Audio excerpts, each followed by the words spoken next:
Sobat TV Andi, kembali lagi kita dalam Talkshow TV Andi. Hari ini kita kedatangan tamu spesial yang mana seorang cancer survivor atau pejuang kanker yang telah berjuang sembuh dari kanker stadium 4. Mari kita sambut kedatangan dari Ko Andika Hartawan. Ko Andika Hartawan, selamat datang. Halo. Halo, apa kabar?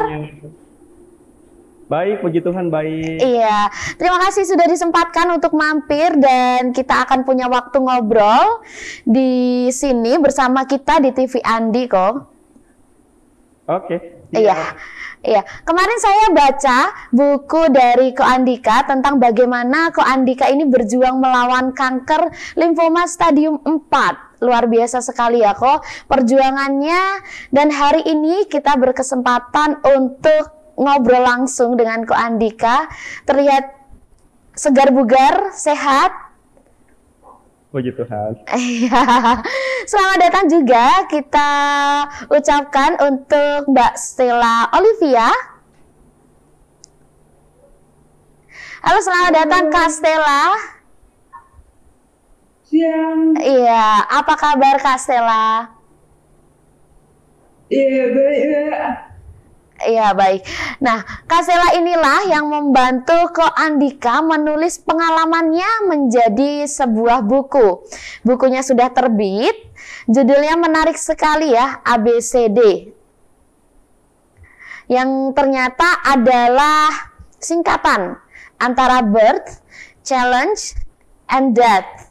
Atau dengan kata lain antara lahir, tantangan, dan kematian. Nah, saya ingin bertanya lebih dahulu nih kepada Ko Andika. Sudah siap ya Ko dengan pertanyaan-pertanyaan yang akan saya ajukan ya? Karena saya sangat penasaran nih Ko. Iya. Yang pertama Ko, bagaimana perasaan Ko Andika waktu mendengar dokter menyampaikan bahwa Ko Andika ini didiagnosis kanker stadium 4. Apa yang terlintas dalam pikiran Ko Andika waktu itu? Karena kan menurut saya kayak sedih mungkin atau kaget. Sebelumnya apakah sudah merasakan sakit yang seperti apa begitu? Kalau sekarang kan kelihatannya senyum ya. Iya. Bertolak belakang banget pada flashback 6 tahun yang lalu, ya 5-6 tahun yang lalu. Itu kalau kita dengar kata kanker aja kan udah bikin down banget ya. Apalagi ditambah embel-embel belakang tuh stadium 4 atau stadium akhir. Itu rasanya tuh campur aduk, marah, kecewa, sedih. Dunia itu serasanya runtuh, udah nggak ada harapan lagi untuk hidup. Karena mikirnya itu, siapa sih yang mikir anak muda bakal kena kanker gitu kan ya. Anak-anak muda kan, khususnya aku ya, seseorang yang punya mimpi, punya cita-cita, dan semuanya itu baik-baik aja, semuanya itu fine-fine aja. Tiba-tiba satu titik aja mengubah dunia aku langsung hancur dengan kata kanker stadium 4. Atau bagi teman-teman yang nggak tahu, stadium 4 itu adalah the final stage atau kanker stadium akhir gitu. Ya, lebih ke nggak percaya, kecewa, marah, sedih, semua campur aduk jadi satu sih gitu. Dan waktu itu aku sempat bukan marah ke Tuhan sih, aku lebih ke bertanya kepada Tuhan, Tuhan kok aku kena kanker ya gitu, kenapa nggak orang lain aja gitu, padahal kan aku baik-baik aja Tuhan, aku hidupnya normal-normal aja, aku nggak ngerokok Tuhan, aku nggak minum alkohol Tuhan gitu. Jadi ya campur aduk jadi satu sih rasanya gitu. Dan waktu itu mikirnya juga kan kalau sakit kanker itu identik dengan penyakit orang yang udah lanjut usia ya gitu. Nggak pernah kebayang akan terkena kanker di usiaku yang masih tergolong muda gitu. Oke, jadi waktu mendengar diagnosis dari dokter itu sudah langsung di stadium 4, begitu? Iya, tapi untuk menemukan kankernya itu waktu itu aku butuh waktu hampir 2 tahun sih Kak. Oh begitu. Lalu kan setelah kanker sudah didiagnosa kena kanker, kemudian kan menjalani perawatan yang mana mungkin juga rawat jalan ataupun mungkin ada di rumah sakit. Nah, saya pengen tahu titik terberat yang seperti apa yang pernah dirasakan oleh Ko Andika ini pada waktu mengalami berbagai perawatan yang sudah dijalani pada waktu itu? Oke, kalau ditanya titik terberat, aku bisa jawab semua titik atau semua prosesnya itu berat banget. Jadi, dan bahkan lucunya adalah seperti kita tahu kan, kalau kanker itu pengobatannya kemoterapi ya. Justru bagi aku yang terberat itu bukan hanya kemoterapi, tapi justru sebelum didiagnosa kanker itu udah sangat berat buat aku gitu. Singkat cerita, intinya aku tuh dulu cuman sakit di ulu hati atau di kayak orang sakit mah atau orang asam lambung ya. Dan bagi kita itu adalah sesuatu hal yang biasa ya. Oh mungkin karena gue udah makin tua jadi eh, mungkin udah penyakit orang yang udah lumayan agak agak berumur nih gitu kan. Tapi lama kelamaan tuh sakitnya merambah atau menyebar karena sel kankernya mungkin sudah menyebar itu macam-macam. Dari yang sakit di ulu hati tiba-tiba tuh sakitnya jadi sakit gigi iya, tulang belakang sakit iya, sakit migrain kepala sebelah iya, tulang belakang sakit, gampang capek, keringat dingin, terus sampai nggak bisa makan sesuap nasi pun, itu udah banyak ke banyak dokter, ke banyak rumah sakit, dan ternyata ujung-ujungnya cancer gitu. Jadi, dan itu berlangsungnya hampir 2 tahun, sekitar 1,5 tahun lebih, dan itu bagi aku tuh salah satu yang titik terberat juga karena aku harus ngizinkan izin kantor, eh, malam-malam tidur teriak-teriak karena kesakitan, itu benar-benar menemukan kanker itu juga salah satu titik terberat. Dan yang tadi aku udah sebutkan, salah satu titik terberat adalah uh, kemoterapi gitu. Kemoterapi itu bukan cuman menghajar fisik aku ya, tapi juga menghajar mental aku gitu. Sel kanker ini sudah menyebar ke 8 titik di tubuh aku. Jadi aku tuh udah stage 4, stage akhir, dan sudah menyebar ke 8 titik dari ujung kepala sampai kaki. Jadi bisa dibayangkan kalau kita sakit tadi, sakit gigi aja gitu kan udah sakit banget ya. Ini sakitnya tuh sakit kepala, sakit ulu hatinya sakit, sakit gigi, tulang belakang sakit, semuanya sakit. Bahkan sampai ujung-ujungnya tuh tulang kaki sakit, tulang belakang sakit, semuanya sakit gitu. Fisiknya aku sakit, aku tuh di rumah sakit ya, saking bener-bener downnya, bisa yang namanya teriak-teriak. Jadi di rumah sakit aku tuh udah terkenal kamar aku tuh yang paling ribut karena sakitnya aku tuh nggak ketahan. Terus yang tadi aku juga udah bilang bahwa kemoterapi ini tidak, kemoterapi dan kanker ini tidak hanya menghajar fisik aku, tapi juga mental aku. Karena eh, kalau kita udah kena kanker, pasti tahu lah ya, kanker itu identik dengan yang namanya kematian. Yang namanya bisikan atau pikiran kita, pikiran negatif itu datang terus setiap hari. Kamu akan mati sebentar lagi kamu akan mati, nggak bakal sembuh. Sel kanker kamu tuh udah nyebar ke 8 titik loh. Kamu bakal mati sebentar lagi gitu. Jadi hari-hari aku tuh aku sepikir mikir besok aku akan meninggal gitu. Mental aku dihajar, ditambah lagi kan efek kemoterapi itu eh, yang kita tahu kan rambut rontok ya. Jadi for the first time in my life eh, aku botak, benar-benar kalau botak itu benar-benar licin ya, botak licin banget, nggak ada. Sekarang udah tebal karena aku udah 5 tahun lebih dinyatakan bersih. Terus juga eh, apa namanya, berat badan juga turun drastis. Aku tuh dulu berat badannya 60 kilo, turun 15 kilo, jadi 45 kilo itu udah kempot, rambutnya botak, kurus banget, antara hidup dan mati. Jadi kalau ada orang jenguk pun sebenarnya kayak merasa malu ya, kok gue jelek banget ya, kok kayaknya gue nggak pantas buat hidup lagi ya gitu. Belum lagi ditambah lagi menggigil, lemas, demam, aduh campur aduk jadi satu semuanya itu benar-benar titik terberat gitu di dalam hidupku gitu. Ya semua prosesnya sih Kak, dari sebelum dan sampai kemoterapi itu benar-benar berat banget sih buat aku. Iya, proses perawatan jalan yang mana sungguh berat, tidak hanya melawan fisik saja yang dilawan oleh kanker itu, tetapi mental juga. Nah, saya Yes. penasaran siapa saja yang mungkin menjadi teman ataupun mendukung dari pada Ko Andika ini. Siapa saja yang menemani dalam proses yang begitu berat ini, Ko? Oke, kalau boleh cerita justru dari aku kanker ini dengan musibah ini membuat sebuah perubahan di dalam hidup aku. salah satunya adalah tentang hubungan terutama dengan orang tua ya. Aku sebenarnya tipikal yang sama papa mama itu tidak terlalu dekat dari kecil. Jadi papa mamaku adalah tipikal yang dua-duanya kerja ya. Dan eh, waktu kecil aku juga sempat diasuh oleh oma aku dan bahkan bisa dibilang sama mbak ya atau pembantu gitu. Jadi sangat jarang untuk punya hubungan yang erat dengan papa dan mama gitu.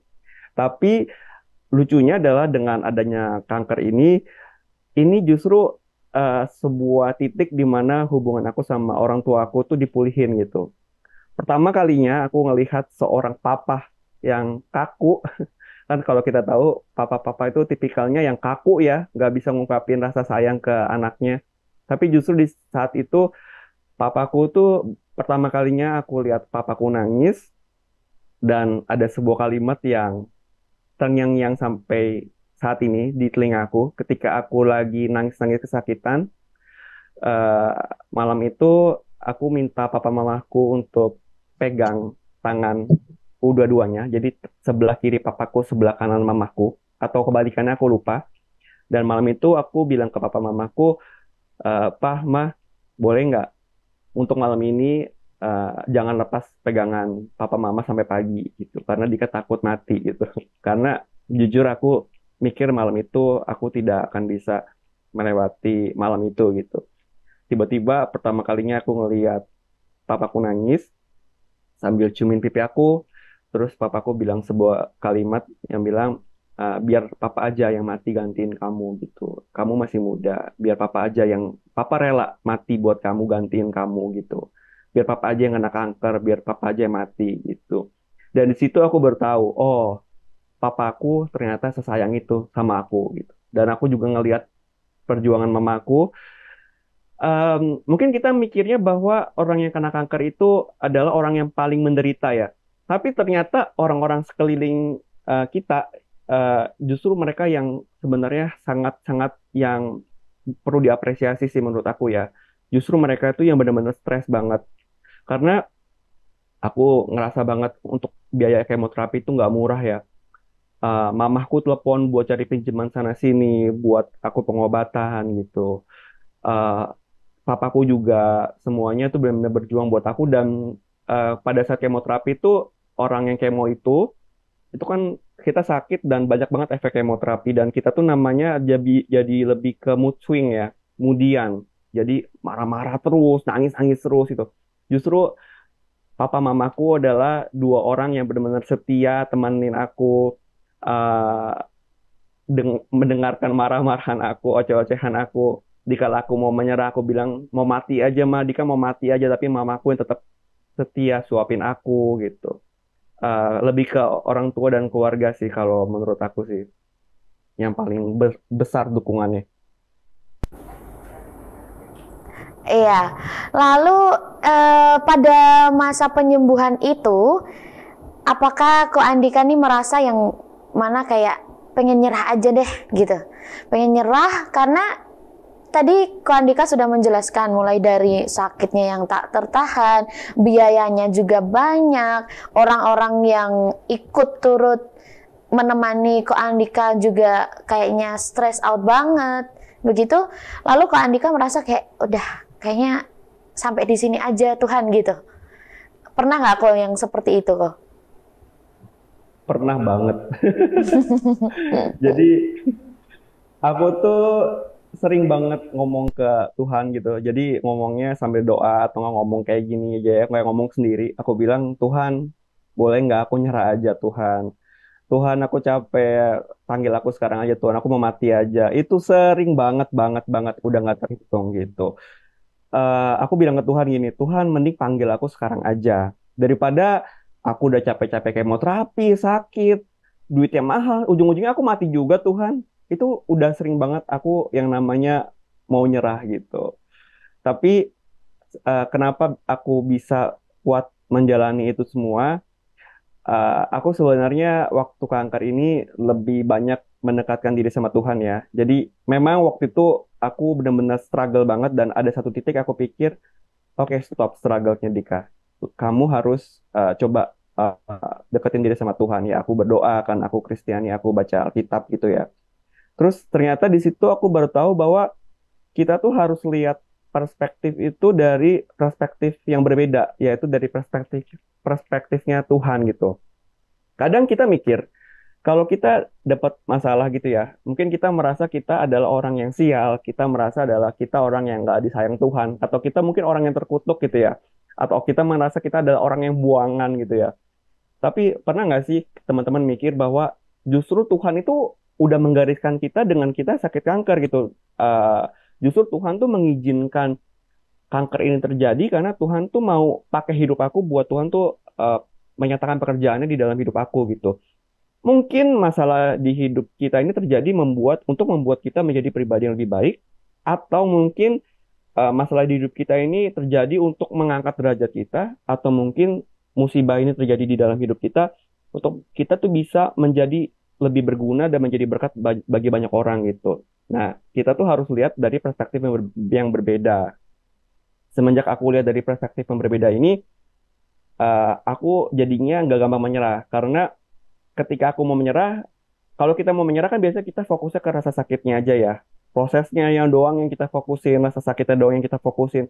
Tapi kalau kita tahu perspektifnya Tuhan, oh Tuhan ini mau kasih aku masalah karena Tuhan tuh mau pakai hidup kita gitu ya. Jadi kita akan lebih apa ya? Kita nggak akan fokus ke rasa sakitnya dan kita akan lebih ngelihat ke garis finish atau goalnya gitu. Dan sekarang tinggal kitanya aja untuk tetap mau setia dan percaya sama janjinya Tuhan atau kita enggak gitu. Dan salah satu yang bikin aku nggak menyerah adalah yang tadi aku udah bilang adalah dukungan dari orang tua, terutama papa mama, dan dari justru dari orang-orang yang kita nggak kenal pun kadang Tuhan tuh bisa memakai siapapun untuk menyemangati kita atau menolong kita gitu. Baik, berbagai macam dari penyembuhan proses-proses yang berat itu kalau di rumah sakit bagaimana peran dari mungkin perawat, dokter ataupun mungkin tenaga medis yang lain itu perannya bagaimana kok?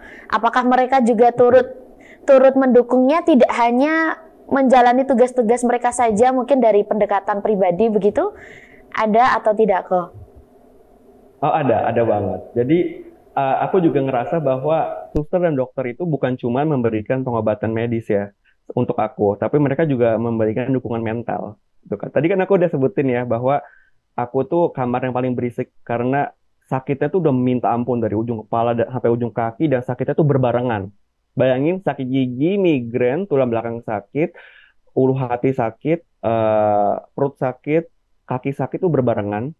Rasanya gimana? Aku teriak-teriak, tolong, tolong, tolong. Dan waktu itu aku ngelihat suster-suster tuh datang ke kamar aku, mereka peluk aku dan aku melihat mereka juga nangis. Mereka bilang, Andika jangan menyerah, ayo sedikit lagi, kamu pasti sembuh. Andika kamu pasti sembuh gitu. Dan peran dokter juga sangat penting sih. Jadi kebetulan aku dapat dokter yang sangat-sangat caring. Bagi aku tuh dokternya itu kayak guru ya.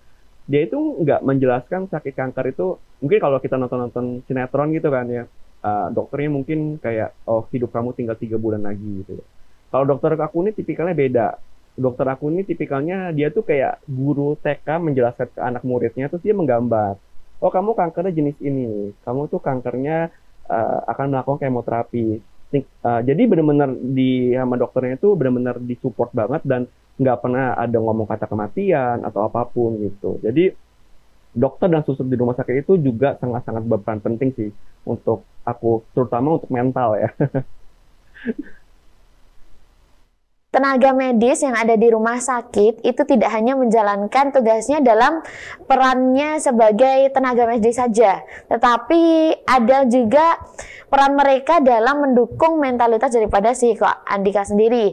Nah, saya ingin bertanya hal yang paling berkesan atau mungkin dari kata-kata mereka yang cukup membuat Kak Andika nih bangkit gitu. Iya, aku bisa sembuh. Ternyata nggak sepahit ini kok begitu. Tapi dari tenaga medis itu sendiri. Oke, jadi aku tuh di rumah sakit termasuk pasien yang paling berisik kali ya. Aku tuh orangnya kalau lagi sakit lebih ke arah eh, di apa namanya diperlihatkan gitu. Jadi aku sering teriak-teriak kalau sakit gitu. Karena sakitnya aku tuh datangnya berbarengan ya.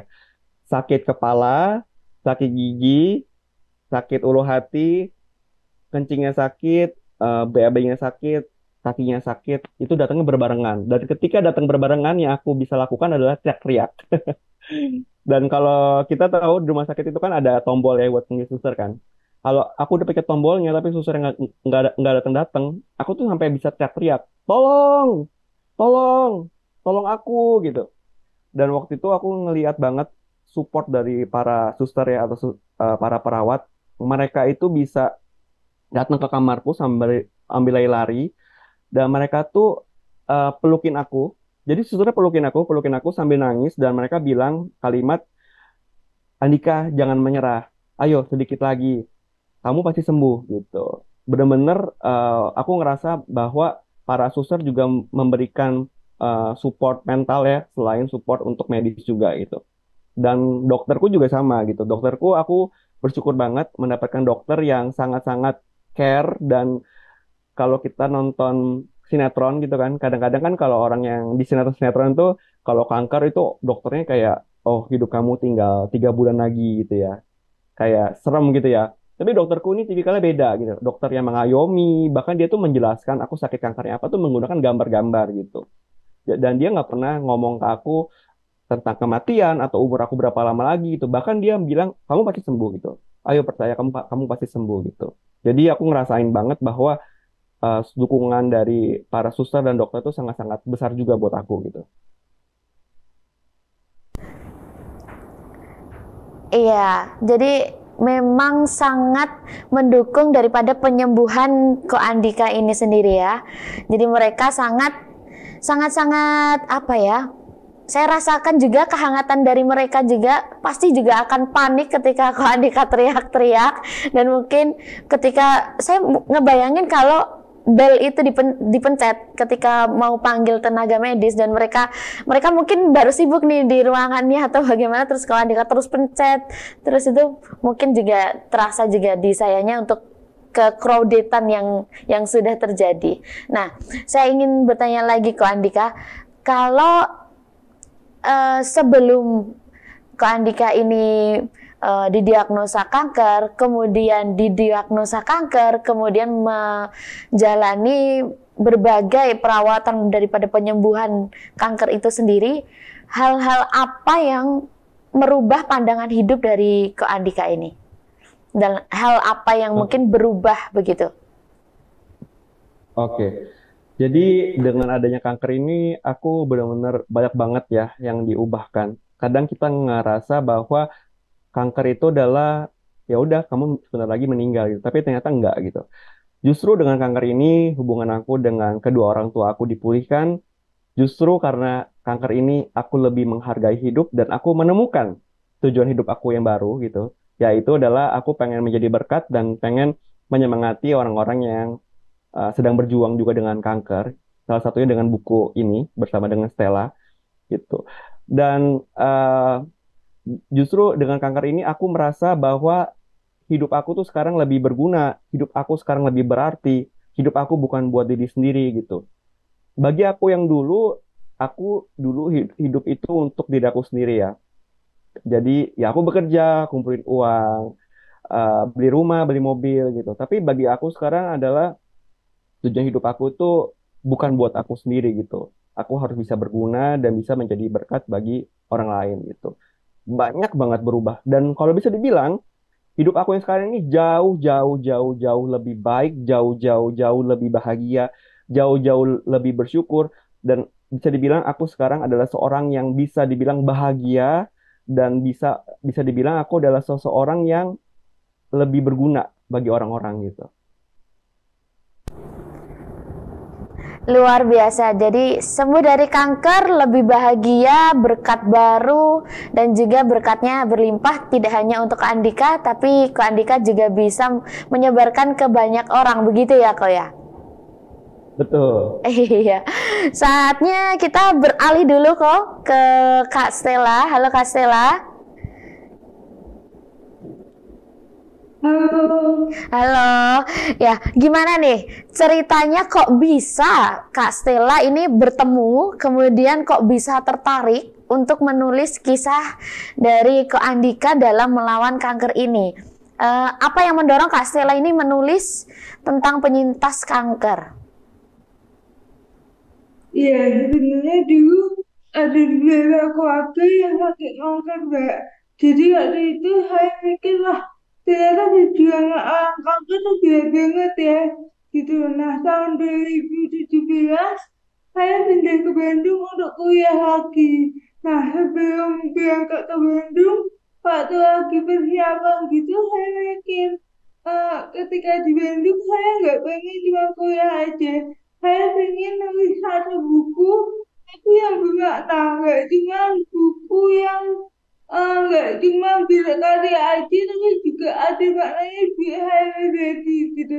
Nah, salah satunya impian gede saya adalah saya pengen nulis buku tentang uh, orang kanker gitu. Tapi tahun 2017 waktu saya pindah ke Bandung, saya nggak belum nemu kesempatannya gitu. Saya belum punya kesempatannya, tapi waktu itu saya dikontak oleh ibu yang anaknya koma 377 hari. Jadi koma setahun di rumah sakit. Dia bilang, Mbak Stella mau nggak nulisin biografi anak saya gitu. Nah, saya pikir saya belum punya kesempatan untuk nulis buku tentang orang dengan sakit kanker. Oke lah, jadi saya ambil dulu kesempatan itu. Jadinya dulu sempat nulis buku di dunia literasi. Akhirnya saya cari narasumber lain. Ada 4 narasumber, anak-anak dengan penyakit berat dan berkebutuhan khusus. Nah, prosesnya super menyenangkan gitu ya. Saya kuliah wawancara narasumber, nulis buku sampai buku itu terbit di tahun 2018 bulan September. Nah, di akhir 2019 saya lihat satu instastory orang yang dia repost satu postingannya Ko Andi. Kalau Ko Andi ingat postingannya itu kok, yang kok GB-nya Ko Andi belakangnya ada sinar itu. Nah, mungkin nanti Ko Andi bisa ceritain tuh. Nah, dari postingan itu saya jadi follow Ko Andi, saya ngikutin videonya Ko Andi. Waktu itu Ko Andi lahir kemo. Wah, saya tertarik banget sama hidupnya Ko Andi, sama perjalanannya Ko Andi gitu ya. Suatu hari yang menarik, Ko Andi bikin postingan di story kalau Ko Andi itu sebenarnya punya rencana untuk nulis buku. Ko Andi kepengen banget uh, berbagi, intinya sharing tentang perjalanan dia. Waktu itu Ko Andi dinyatain kalau bersih dari kanker, aku masih harus jalani 2 kalian kemo untuk tuntas. Kemonya tuntas, tapi waktu itu udah bersih dari kanker. Nah, saya nggak buang kesempatan itu, saya langsung kontak Ko Andi dan saya yakin di antara ratusan DM gitu ya, Ko Andi dihapus baca DM saya, kita kontakkan, kita ketemuan, dan akhirnya ya buku ini jadi. Iya, jadi melalui proses yang begitu, Ko Andika ini posting-posting begitu ya tentang kesehariannya yang baru merasakan kanker itu, kemudian Kak Stella ini tertarik begitu ya, kalau bisa saya simpulkan.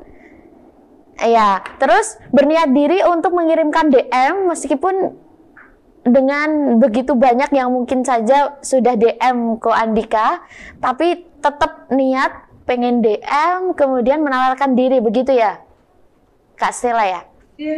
Iya. Jadi saya penasaran nih, kalau saya kan baca bukunya ya, meskipun tidak selesai, belum selesai nih Ko Andika, saya masih tahap-tahap membaca sampai pertengahan. Itu kalau kita baca mungkin sepintas kayak yang nulis tuh cuma satu orang begitu. Nah, padahal kan ini dari Ko Andika yang mungkin sudah merasakan pengalaman yang eh, dari awal, kemudian proses penyembuhan yang sangat berat, kemudian bisa sembuh total, tapi tidak bisa mengungkapkan dalam kata-kata.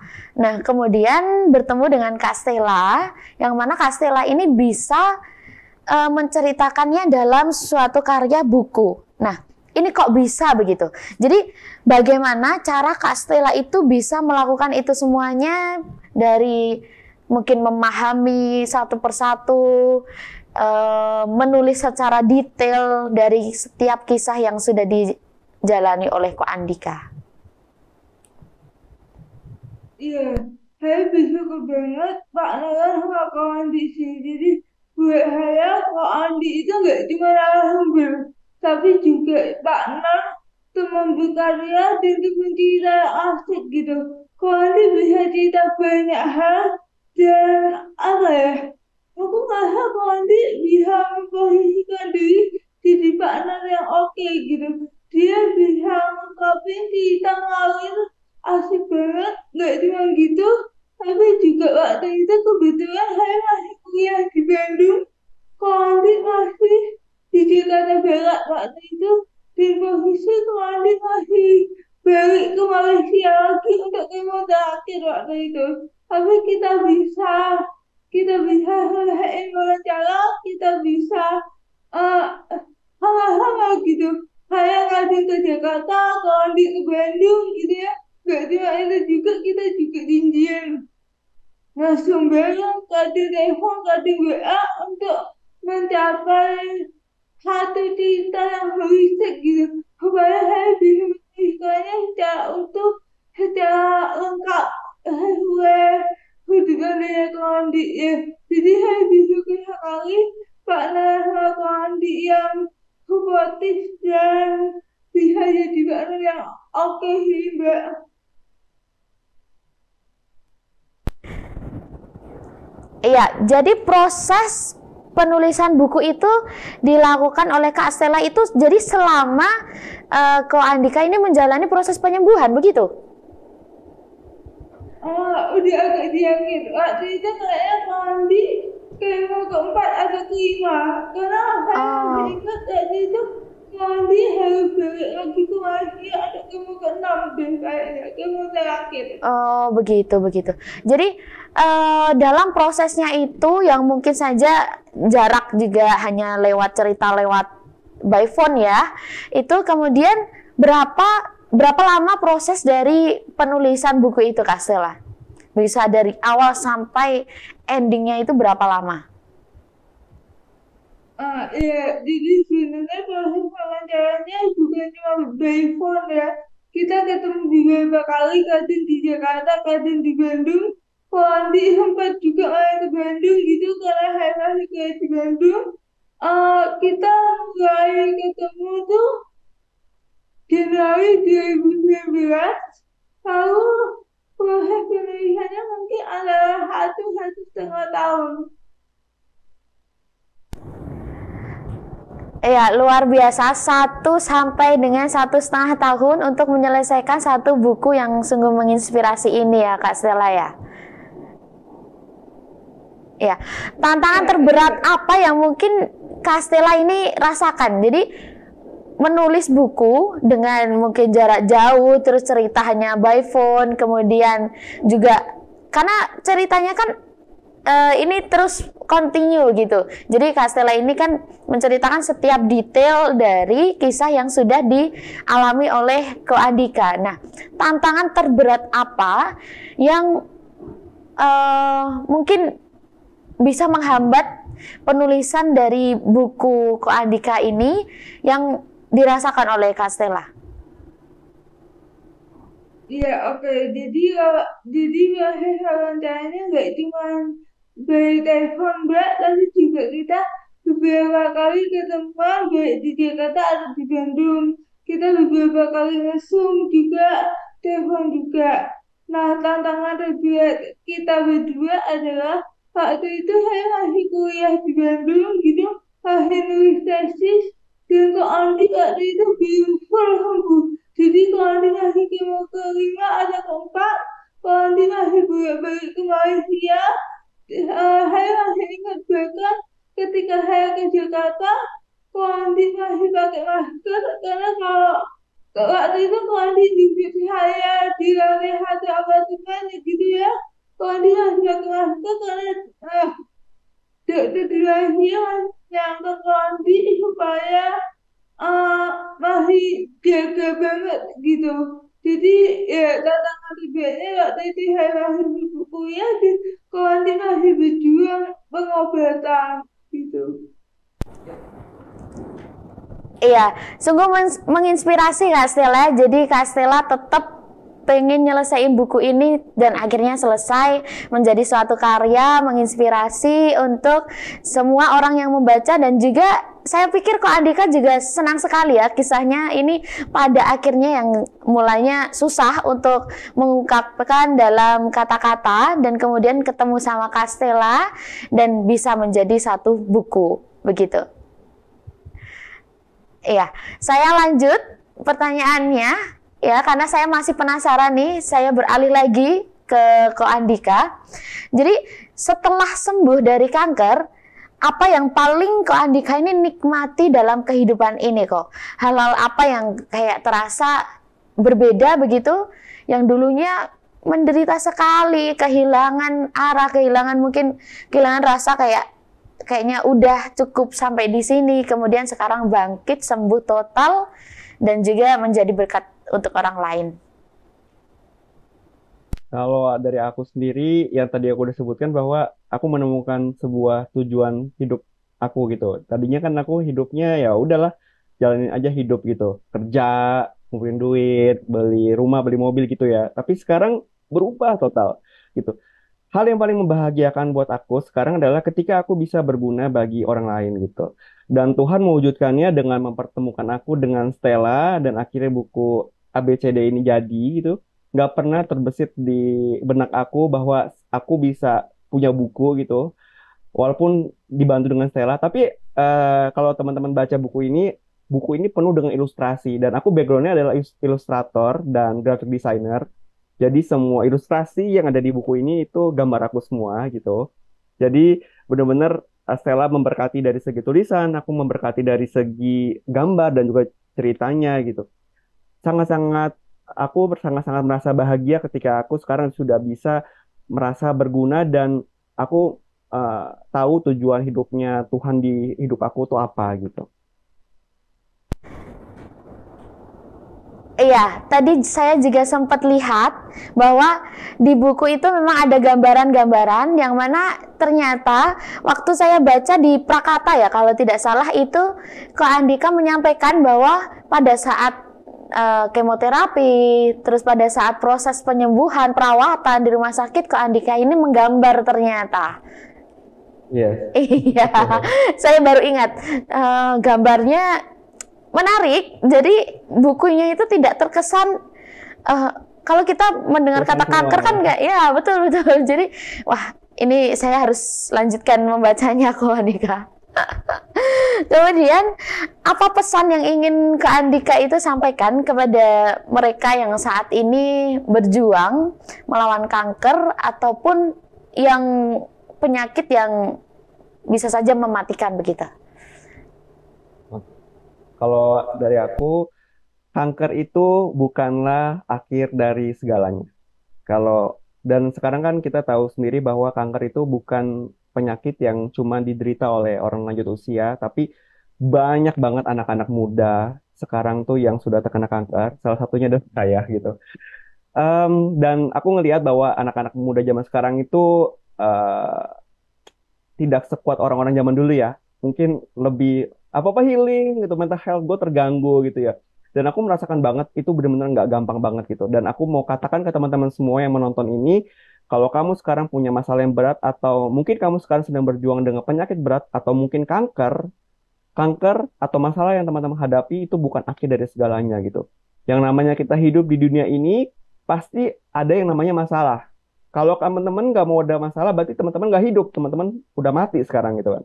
Jadi teman-teman harus belajar bahwa cobalah lihat segala sesuatu itu dari perspektifnya Tuhan. Jangan fokus ke masalahnya, jangan fokus ke proses nggak enaknya gitu, tapi fokus ke apa sih yang Tuhan mau dengan masalah yang Tuhan izinkan terjadi di hidup teman-teman gitu. Aku percaya bahwa Tuhan kita ini udah menulis, makanya kan buku ABCD kan, ABCD, apa Stella itu tagline-nya, aku jadi lupa. Ntar aku baca dulu, jadi lupa. Karena hidup itu kayak abjad, sebelum zero ya belum selesai gitu. Jadi percayalah bahwa sebelum Z, teman-teman tuh hidupnya belum selesai kok gitu. Jadi tetap harus percaya sama perspektifnya Tuhan. Mungkin masalah terjadi karena Tuhan mau memakai hidup teman-teman, atau mungkin masalah terjadi karena teman-teman sedang ditempa sifatnya atau kepribadiannya, karakteristiknya, atau mungkin masalah terjadi karena Tuhan ingin memakai hidup teman-teman gitu. Jadi jangan pernah takut dan percayalah. Aku mungkin mau bagiin satu tips yang aku udah sampaikan juga di buku ini. Mulut kita, pikiran kita itu adalah doa kita gitu. Apa yang kita sering katakan pada saat kita sakit, aduh capek, aduh sakit, aduh mau mati, itu doa kita loh gitu. Coba teman-teman ganti semuanya itu dengan kata-kata yang positif, karena itu doa kita gitu. Jadi dulu sampai sekarang aku pada saat kanker itu kemoterapi, sampai sekarang aku ucapkan kata-kata ini. Aku sudah sembuh dari kanker, tidak ada satupun sel kanker dalam tubuhku. Aku ucapkan itu berulang-ulang hingga telinga aku mendengar dengan mulut terucap. Karena aku percaya apa yang kita ucapkan itu doa kita, dan itu akan menjadi iman. Iman itu percaya pada janji Tuhan walaupun belum terjadi atau belum tergenapi di hidup kita. Makanya aku bilang aku sudah sembuh gitu. Jadi kalau teman-teman punya masalah, jangan takut, ingat kita punya Tuhan, dekatin diri sama Tuhan, jangan malah menjauh dari Tuhan, dan terus perkatakan yang positif hingga telinga kita mendengar, karena itu adalah doa kita gitu. Luar biasa sekali Ko Andika dan juga Kak Stella. Saya juga turut belajar bahwa kayaknya Tuhan itu nggak tidur, Tuhan tuh nggak akan ninggalin kita berjuang sendirian, karena memang terjadi di Ko Andika juga bahwa Ko Andika ini harus melewati semuanya karena mungkin sudah tersedia hadiahnya ya Ko, dan hadiahnya juga tidak main-main. Ko Andika menjadi berkat untuk semuanya, dan juga berkat juga Kak Stella ini bertemu dengan Kak Stella, kemudian ada karya yang kalian tulis, yang kalian sembahkan untuk kita semuanya, yang mana bisa kita baca. Begitu. Terima kasih banyak Ko Andika dan Kak Stella untuk sharing dan juga obrolan kita pada hari ini.